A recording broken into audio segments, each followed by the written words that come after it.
त्रिकोणीय संख्या से रिलेटेड क्वेश्चन अभी तक केवल रेलवे के एग्जाम में पूछे गए हैं और पूरी संभावना है कि इस बार भी जो ग्रुप डी या एनटीपीसी या टेक्नीशियन का एग्जाम होने वाला है उसमें भी यहाँ से क्वेश्चन देखने को मिलेगा। तो सबसे पहले हम कुछ क्वेश्चन दिखाते हैं कि त्रिकोणीय संख्या से रिलेटेड किस तरह का क्वेश्चन पूछा जाता है।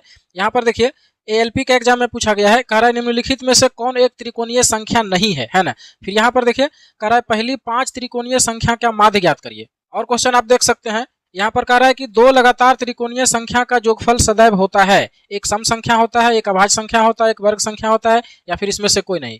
और एक क्वेश्चन है, कह रहा है 2 लगातार त्रिकोणीय संख्या का योगफल सदैव किसका वर्ग होता है, उनके योगफल का, उनके गुणनफल का, या फिर उनके अंतर का, या फिर कोई नहीं।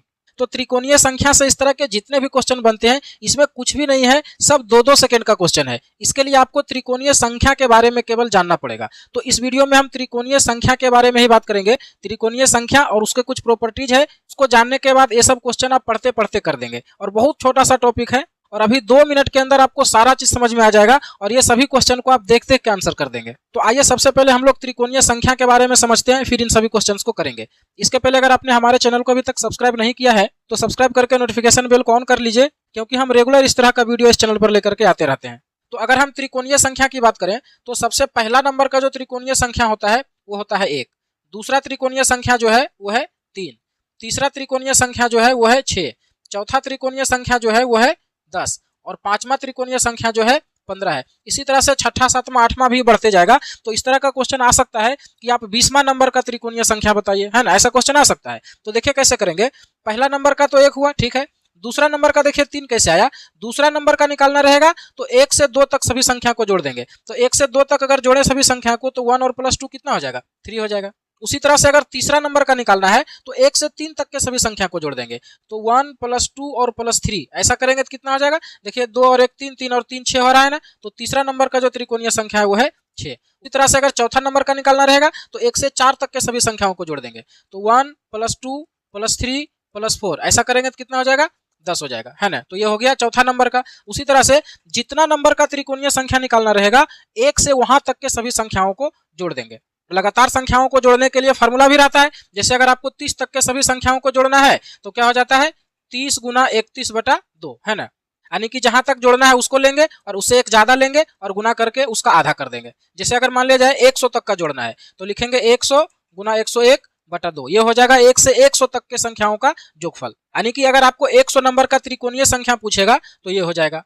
30 नंबर का त्रिकोणीय संख्या पूछेगा तो ये हो जाएगा। यानी कि n × n+1 वाला फॉर्मूला आपको याद रखना है ना। लगातार प्राकृत संख्याओं को जोड़ने का फॉर्मूला ही होता है n × n+1/2। तो जितना नंबर का त्रिकोणीय संख्या पूछेगा 1 से वहां तक के सभी संख्याओं को इस फॉर्मूला से जोड़ देंगे, वही उतना नंबर का त्रिकोणीय संख्या हो जाएगा। एक तो ऐसे समझ सकते हैं, दूसरा आप ऐसे समझ सकते हैं। यहाँ पर देखिए पॉइंट से हम त्रिभुज बनाए, है ना। तो सबसे पहले हम एक पॉइंट को लिए, फिर त्रिभुज बनाने के लिए हमें 3 पॉइंट लगेगा, है ना। फिर इसके आगे बढ़ेंगे तो देखिए यहाँ पर एक बार कितना 6 पॉइंट लगेगा इस तरह से बनाएंगे। तो फिर आगे बढ़ेंगे और इससे बड़ा बनाएंगे तो 10 पॉइंट लगेगा। यानी कि यहाँ पर देखिए क्या हो रहा है, देखिए ये जो 1 पॉइंट है वो यहाँ चला गया और ये 2 बढ़ गया, है ना। फिर देखिए ये तीनों पॉइंट यहाँ चला गया, फिर यहाँ पर 3 बढ़ गया। फिर ये टोटल पॉइंट देखिए यहाँ आ गया, यहाँ पर, और नीचे 4 बढ़ गया, है ना। फिर ये टोटल पॉइंट देखिए यहाँ पर आ गया, यहाँ पर, और नीचे 5 बढ़ गया। इसका मतलब क्या हुआ कि गिनती जो है जुटते जा रहा है। इसीलिए जितना नंबर का त्रिकोणीय संख्या निकालना रहता है वहां तक के संख्याओं को जोड़ देते हैं। तो उम्मीद करते हैं कि आप इतना समझ पाए होंगे कि अगर किसी नंबर का त्रिकोणीय संख्या पूछे तो कैसे निकालेंगे। अब देखिए इसका कुछ प्रॉपर्टीज है, उसके बारे में बात करते हैं। यहाँ पर अगर हम 2 लगातार त्रिकोणीय संख्या को जोड़ें तो क्या होगा। देखिए अगर हम इन दोनों को जोड़ें तो कितना हो जाएगा, 4 हो जाएगा। अगर इन दोनों को जोड़ें कितना हो जाएगा, 9 हो जाएगा। इन दोनों को जोड़ें तो कितना हो जाएगा, 16 हो जाएगा। अगर इन दोनों को जोड़ें तो कितना हो जाएगा, 25 हो जाएगा। तो यहाँ पर एक चीज गौर करने वाला बात है, देखिए जो भी योगफल आ रहा है लगातार 2 त्रिकोणीय संख्या का, सभी एक स्क्वायर नंबर आ रहा है, यानी कि पूर्ण वर्ग संख्या आ रहा है ना। देख सकते हैं 4, 9, 16, 25 सभी क्या है, सभी पूर्ण वर्ग संख्या है। यानी कि कह सकते हैं कि 2 लगातार त्रिकोणीय संख्याओं का जो योगफल होता है हमेशा एक वर्ग संख्या होता है। और यहीं से क्वेश्चन पूछा भी गया है जो हम आपको दिखाए थे, है ना। फिर यहाँ पर देखिए अंतर अगर निकालें तो देखिए इन दोनों का अंतर कितना है, 2 का है। इन दोनों का अंतर कितना है, 3 का है। इन दोनों का अंतर कितना का है, 4 का है। इन दोनों का अंतर कितना का है, तो यहाँ पर 5 का है। तो यहाँ पर देखिए एक और कॉन्सेप्ट डेवलप हो रहा है। ये जो 2 लगातार संख्याओं का योगफल एक वर्ग संख्या है तो ये किसका वर्ग है, ये देखिए इसी का वर्ग है ना। नीचे वाला का वर्ग है। उसी तरह से देखिए ये जो 9 है वर्ग, तो ये इसका वर्ग है ना, सामने वाला का। फिर यहाँ पर देखिए 16 जो वर्ग है किसका वर्ग है, इसका वर्ग है। उसी तरह से यहाँ पर भी 25 जो है 5 का वर्ग है। इसका मतलब ये हुआ कि दो लगातार त्रिकोणीय संख्याओं का जो जोगफल होता है इन्हीं दोनों के अंतर का वर्ग होता है। और यहां से भी क्वेश्चन पूछा गया है। फिर से समझिए, कोई भी दो लगातार त्रिकोणीय संख्याओं का जो जोगफल होता है वो इन्हीं दोनों त्रिकोणीय संख्याओं के अंतर के वर्ग के बराबर होता है। तो बस इतना ही कॉन्सेप्ट था त्रिकोणीय संख्या से रिलेटेड, और अब आप सभी क्वेश्चंस को 2-2 सेकंड में कर सकते हैं। एक बार और रिवीजन कर लेते हैं। त्रिकोणीय संख्या क्या होता है, तो जितना नंबर का त्रिकोणीय संख्या निकालना रहता है 1 से लेकर के वहां तक के सभी संख्याओं को जोड़ देंगे, है ना। यानी कि कह सकते हैं जितना नंबर का त्रिकोणीय संख्या निकालना रहेगा, जैसे n नंबर का निकालना रहेगा तो हो जाएगा n × n + 1/2, है ना। तो ये हो गया त्रिकोणीय संख्या निकालने का बात। तो अब यहाँ पर दो कॉन्सेप्ट है। एक तो है कि जो लगातार त्रिकोणीय संख्याओं का जोगफल होता है वो एक पूर्ण वर्ग संख्या होता है, और दूसरा ये जो पूर्ण वर्ग संख्या आता है वो इन्हीं दोनों त्रिकोणीय संख्या के अंतर के बराबर आता है। बस इतना ही से क्वेश्चन अभी तक रेलवे में पूछा गया है। तो अब आते हैं हम लोग क्वेश्चंस के ऊपर। यहाँ पर देखिए सबसे पहला क्वेश्चन है, कह रहा है कि निम्नलिखित में से कौन एक त्रिकोणीय संख्या नहीं है। तो अभी हम लोग देखे थे कि 3 था त्रिकोणीय संख्या, 15 भी था और 10 भी था, 5 नहीं था, है ना। पहला त्रिकोणीय संख्या 1 था, दूसरा 3 था और तीसरा 6 था, फिर 10 था, फिर 15 था, है ना। तो यहाँ पर देखिए 5 नहीं है ना। इसके बाद नेक्स्ट क्वेश्चन है, कह रहा निम्नलिखित में से कौन एक त्रिकोणीय संख्या नहीं है। तो अब आप अगर त्रिकोणीय संख्या के बारे में समझ गए तो इसका आंसर आप सभी को कमेंट बॉक्स में देना है। इसमें से कौन ऐसा है जो त्रिकोणीय संख्या नहीं है।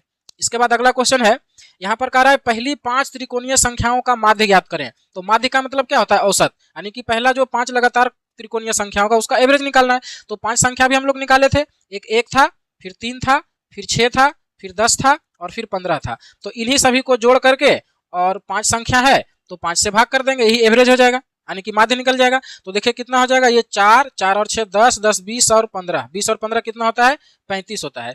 तो 35 और बाई 5 तो कितना हो जाएगा, 7 हो जाएगा, है ना। इसका मतलब पहला जो 5 त्रिकोणीय संख्या उसका एवरेज कितना हो जाएगा, यानी कि माध्य 7 हो जाएगा। अगला क्वेश्चन है, कह रहा है कि 2 लगातार त्रिकोणीय संख्या का जोगफल सदैव होता है। तो अभी हम कॉन्सेप्ट में बताए थे कि कहीं से भी 2 लगातार त्रिकोणीय संख्या को जोड़ेंगे तो जोगफल हमेशा एक वर्ग संख्या आएगा, है ना। इसके बाद देखिए कह रहा है कि 2 लगातार त्रिकोणीय संख्या का जोगफल सदैव किसका वर्ग होता है, उनके जोगफल का, उनके अंतर का, उनके गुणनफल का, किसमें से कोई नहीं। तो अभी हम लोग देखे थे कि उन्हीं दोनों के अंतर के वर्ग के बराबर होता है। यहाँ पर डी ऑप्शन सही हो जाएगा। तो हम उम्मीद करते हैं कि त्रिकोणीय संख्या और उससे रिलेटेड कॉन्सेप्ट को आप समझ पाए होंगे। अगर वीडियो अच्छा लगा तो लाइक और शेयर करिए, और ऐसे ही वीडियो देखने के लिए इस चैनल को सब्सक्राइब कर लीजिए।